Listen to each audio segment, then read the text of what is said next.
পাপাচার থেকে রক্ষা পেতে চরিত্র সংরক্ষণ এবং মানসিক প্রশান্তির জন্য বিয়ের গুরুত্ব তুলে ধরেছেন ধর্ম উপদেষ্টা। বলেছেন, বিয়ের মাধ্যমে মানুষ পাপাচার থেকে বাঁচতে পারে। আদর্শ পরিবার গঠন, জৈবিক চাহিদা পূরণ এবং মানসিক প্রশান্তির জন্য বিয়ের বিকল্প নেই।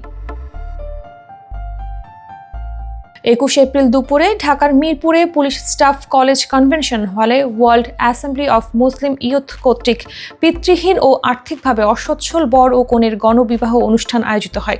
অনুষ্ঠানে প্রধান অতিথির বক্তব্যে এসব কথা বলেন ধর্ম উপদেষ্টা ডক্টর আ.ফ.ম. খালিদ হোসেন।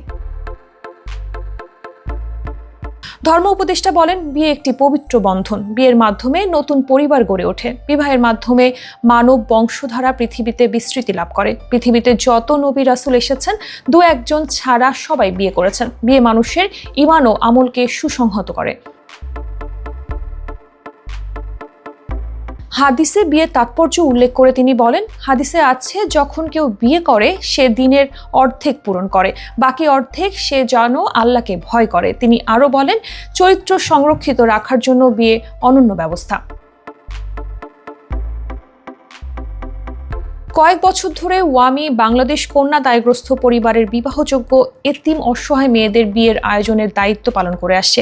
এই অনুষ্ঠানে ওয়ামি বাংলাদেশের country director doctor Mohammad Redwanur Rahman, ওয়ামি প্রধান কার্যালয়ের প্রতিনিধি doctor Ayman Isa Al Sulaimani নেতৃত্বে 5 সদস্যের একটি প্রতিনিধি দল এবং দাতা সংস্থা সিউড অফ সাদাকার চেয়ারম্যান আসাদ মিয়ার নেতৃত্বে একটি প্রতিনিধি দল অংশগ্রহণ করে।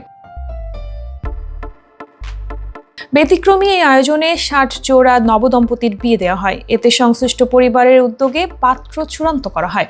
পাত্রপাত্রীরা তাদের অভিভাবক সহ পিএসসি কনভেনশন হলে উপস্থিত ছিলেন। বিয়ের খুতবা পাঠ করেন বিশিষ্ট আলেমে দ্বীন ও এটিএন বাংলার ভাইস চেয়ারম্যান মাওলানা শাহ মোহাম্মদ ওয়ালিউল্লাহ।